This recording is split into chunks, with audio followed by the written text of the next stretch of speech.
Ayun guys, papunta na po kami kay Edo doon sa Manila guys. Abangan nyo na lang po sa ganap kay Kalingap Rap.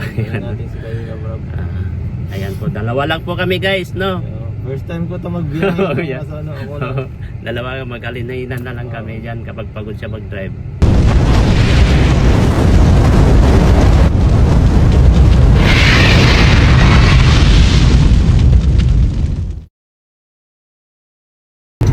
Ayan, mapagpalang hapon po sa ating lahat. Welcome to my YouTube channel, Jilumags TV. Ngayon araw na ito mga kalingap ay ito, biyahe na po tayo papuntang Manila, no?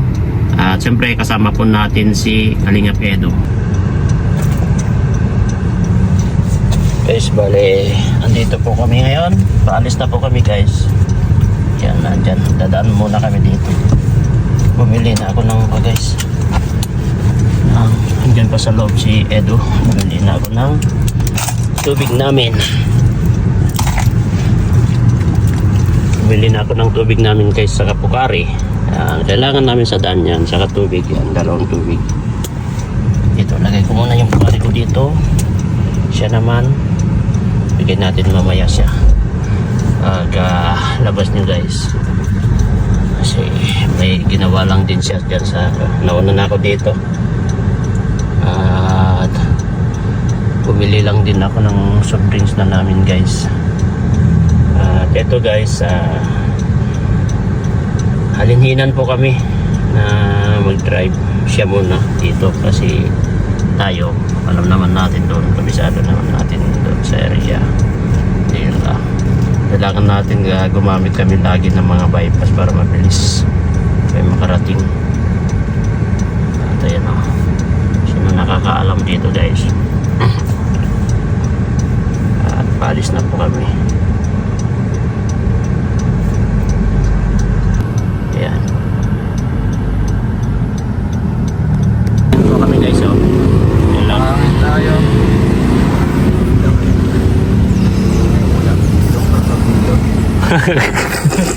Bakit? Naubusan ng hangin sa diet guys. Wala kasi si Doc. Naubusan kami ng hangin doon sa diet guys, kaya dito na lang kami. Wala na kumali si Dr. Lab. Wala na dito masyadong Hangin. Wala na masyadong bagyo. Si Dr. Lab yata nag-aano dito ay. Kaya, Tamang panahon. tahimik. Kaya pala tahimik. Tahimik ang kapaligiran. Kaya pala si Tol Dr. Lab pala ang mahangin dito Yes. sa diet guys, kaya wala siya. 21, ang baba pala. Dito lang na pala. 25. Ayun guys, nagpapaalin po kami guys dito.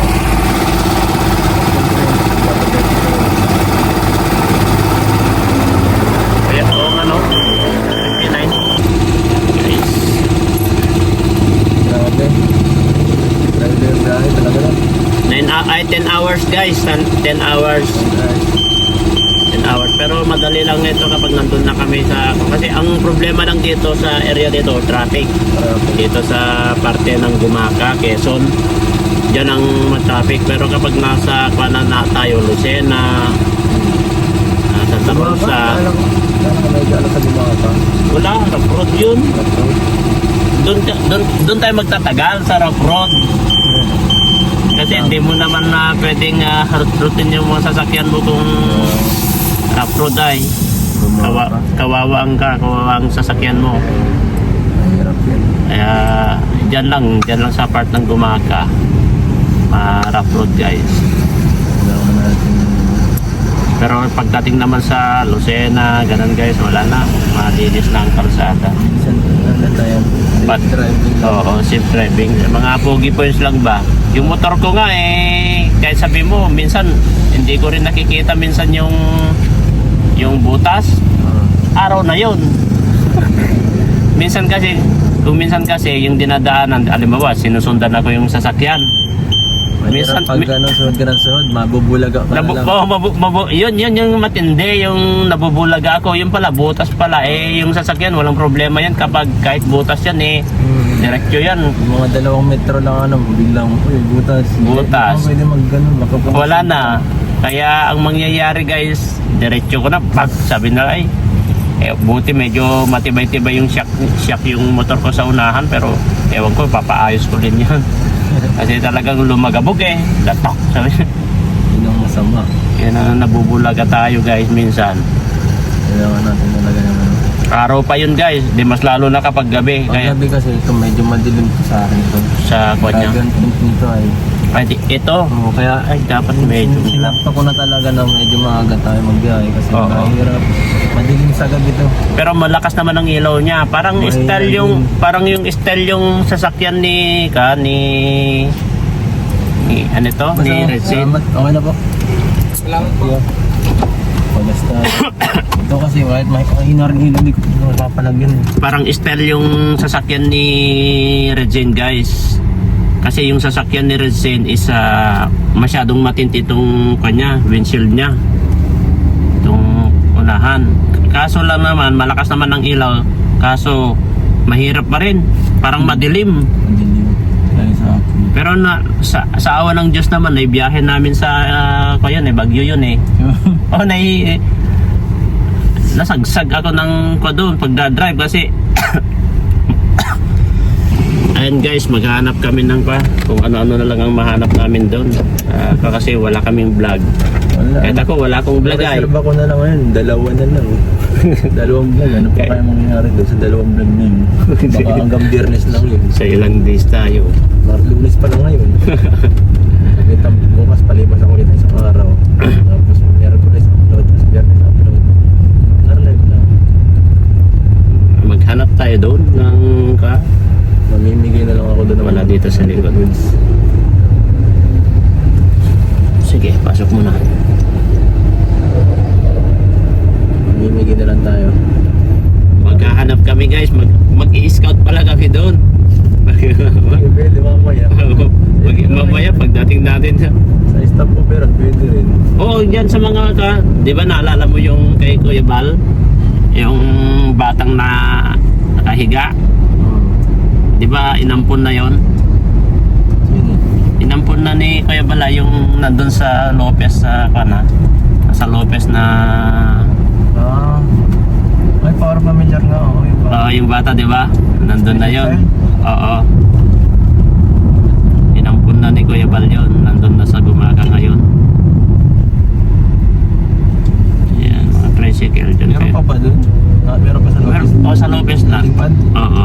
Nilipat na kasi yun di ba? Dati mismo sa Gumaca. Pero sa Lopez na. Ba't hindi na tayo napunta doon sa Lopez? Hindi ko pa alam yun, yung area na yun, alam ko yung Lopez, sabi niya, hindi ko pa alam yung bago. Punta na ako doon. Yung bago? Oo, yung sa yung inastip, yung Stopover nyo? yung pinuntahan namin dati, siya ba yun? Saan? Yung bahay na malaki doon na sa Fancy yata yun. Oo. Yun, yung malaking bahay Yun din ba yun? na pagmamay-ari ng dating politiko. Doon yun. Ganda nun, malaki yun. Malaki Kaso nga. nga lang yung daan papunta doon sa Malsikip. Saka parking. Masikip daw. Masikip daw. Pero yung bahay, maganda siya. Malaki. Kulay na sirap na lang. Kala ko kasi kayo, parang tayo masuk. Kaya nga, maaga, sinabihan ko rin. Hindi siya naghintay. Hindi naghintay si doktor kasi guys, meron siyang asikaso. Ewan ko kung alam nyo na yun. Meron siyang asikasuhin na legal. Mga legal guys, abangan nyo na lang kay Dr. Rob. Mahirap kasi pag-usapan kapag sa mga legal ay tapos sa mga ganyan is sila na po ang bahala dyan. Kaya may kinausap na po kasi siya na kasi kaya hindi daw siya nakapaghintay sa amin. Sabi ko, sabay-sabay na tayo, makisakay na kami sa iyo. Kausapin mo nga Jimmy, sabi ko, hindi daw kasi nakausap na niya daw yung attorney ay. Ayos lang. Kaya ayan bagay, chill lang kami mag-drive guys. Huwag po kayo mag-alala. Ang walang namin, pagdasal niyo po kami na maging okay po kami ni Eds, no? Mga gatid. Kasi bagay, maganda naman ang panahon. Ganito pag umaga. Makarating kami doon umaga na, baka madaling araw.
Pwede mo yung gano'n eh. Ang dami, ang haba, ang dami kong nalulusan. Talagang sa tracking kasi sa hapon, nagbibiyahe sila. Tapos magabiyahan sila sa mga bitukang manok. Gusto nila masulo kasi ang ganyan. Bus lang ang makikita mo sa gabi ng mga tracker. Sa umaga, marami rin siguro. Pero pag gabi ata mas marami. Mas marami sa gabi, truck. Mas marami ang gabi sa truck. Saka ako kasi ban sila sa araw, parang bawal. Kasi may ordinance yata yan na bawal na magbiyahe sila ng araw. Mas maganda. Lalo na kung city. Nakakatakot kasi pang truck mo talaga. Oo. Para overtake ng truck. Mahirap talaga, masabit ka dyan.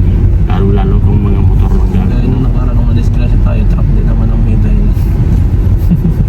Dyan no? Nabigla nung nakarang bulan punta natin sa Maynila. Kasama ba nung nadisgrasya yung nirami sa likod? Ay, yung- Dr. Lab. Oo, si Dr. Lab, oo. Na kasama ko, di ba? Saan ka sumakay noon? Tayo doon, di ba? Sa van tayo.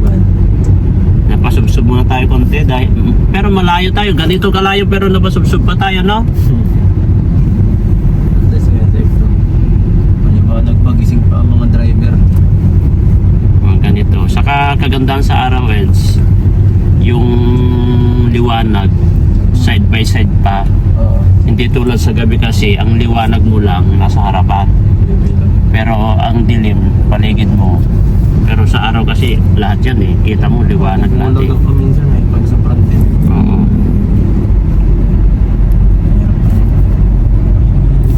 Yun, Manila guys. Sabi nila Dr. Lab, sino ni Kapagado daw, susunduin daw kami guys. Sabi, paano kami susunduin kung may sasakyan naman kami? Kaya mo, Oh. Kita-kits na lang tayo dyan. Kasi magpapakain daw sila eh. i-invite pa sila kung saan saan. Dr. Lab, klase yan. Hindi na rin maharap-harap ni Edo kapag nag-start na yan na nag-processing ng papers papuntang Korea. Oo, pag na-process ko na, hindi na kami makapadala yun. Baka bahay lang na kami. Baka magkaroon pa kami ng ano yan. Kasi mahirap yan, mayroong Official meeting. Oo, sa kami mga ano ngayon eh, may mga face mask na bawal ng parlayan. Ay oo guys, last October 25 yata yun. October 25 no? Mahawaan tayo ng sakit. October 25 guys, magla-lockdown ang Manila. Sure. Pero hindi naman lahat. Pero gumamit pa rin ng face mask saka alcohol daw guys. Parang bumabalik sa dati ah. Ang na naman. Oo. Kaya at least pa tayo guys, basta sumunod lang tayo sa patakaran. Sa mga kung injection lang tayo doon. Injection lang tayo na wala sa oras. Mahirap yan. Grabe. Hindi pa tapos yung ako guys, hindi pa expire yung injection ko. Tatlong times, almost 6 times ako na injectionan. Grabe, ako isa lang. Oy. Ay, dalawa. 6 na beses ako, di ba? Halimbawa, Sinopharm. Ako sa Indoboc yata ako. Ay, Sinopharm, sa bali ba yung Sinopharm? Sa Indoboc ako yata. O, 2 beses yun. Hindi pwede na 1 beses lang na Sinopharm. Dagda-2 lagi. Tapos yung nag-booster kami. Oh, tapos meron pa isa. 6 na beses na injectionan ako sa abroad. Kaya kapag makikita mo yung May card ka ba niya? oh, may card ako. May card ako na ang daming card ko. Tapos makikita mo na yung pangalan mo sa cellphone mo. Kapag i-search mo hanggang ngayon, masa-search mo pa. Galing. Kaya ingat-ingat tayo guys kasi napanood ko, nababalita na naman eh. Magkakaroon yata ng lockdown. Pero naman nga yung iba eh. sa 25 pa naman daw, wala pang exact na hindi ko alam kung anong sakit na naman yun. Anong alam mo yung sakit na yun? Influensya. Influensya sabi, influensya. Influensya, klaseng bakterya yan. Di ko rin na may Influensya. Baka naman influensya ng mga kurakot yan. Influensya. Influensya yun. matindi naman yung pangalan niyang panayan, influensya. Baka naman influensya sa mga nangyayari na sa ating gobyerno, guys. Hindi ko alam. Nai-influensyan. Wala na, kung ano-ano na lang Wala na yun. mangyayari dito sa atin, guys. Akala ko naman magla-lockdown dahil may kudeta o may martial law na naman ulit. Yung pala, dahil sa influensya, pambihira naman yan. Sana hindi kami mapektuhan dun, guys. Nagkakalagdat lang naman daw eh. Pero ewan ko. Wala pa naman na napaulat na naman tayo ganyan. Yes, wala pa naman. Hindi kami tatablan na yan, guys. Kapag ang importante dyan, basta kumapit ka lang kay Lord. Yes. Kasi yan ang importante. Kapag nagpapatakot ka sa sarili mo, wala mangyayari sa'yo. Tiwala lang at magdasal ka lang. Walang pinaka-alam. O, walang pinaka-powerful sa lahat. Yes. Kundi si Lord lang. Yung sakit. Kaya, pray lang tayo, guys. Pray lang. Yun na lang po, guys, kung anong ganap kay Kalinga Prab, kung malalaman lahat yan. Basta pupunta kami doon, mag-asikaso kami papuntang Korea na. Kasi po kami pupuntang Korea. Lahat ang dokumento ko sa Manila sa dati kong trabaho. Kunin ko. Mga script record yun. Oo. Mga COE ko. Kunin ko yan. Lahat, guys. Mag-aaral tayo. Kaya Prepared. prepare namin magpa-processing kami, guys, ng mga gamit pala o document ni Ed. Ako kompleto na ako, guys, kompleto na. Kompleto na ba? Oo, kompleto na. Hindi. Kasi anytime sa akin, ang kulang lang sa akin ticket. Ay nako. Mahal ang ticket. Nasa balikan daw ay 14K or 20. Oo, Balikan yun. grabe, no? Mahal din po. Kaya tayo kompleto tayo, guys. Kaya ticket lang ang kulang. Pag-pray nyo po kami, guys, sa aming paglalakbay at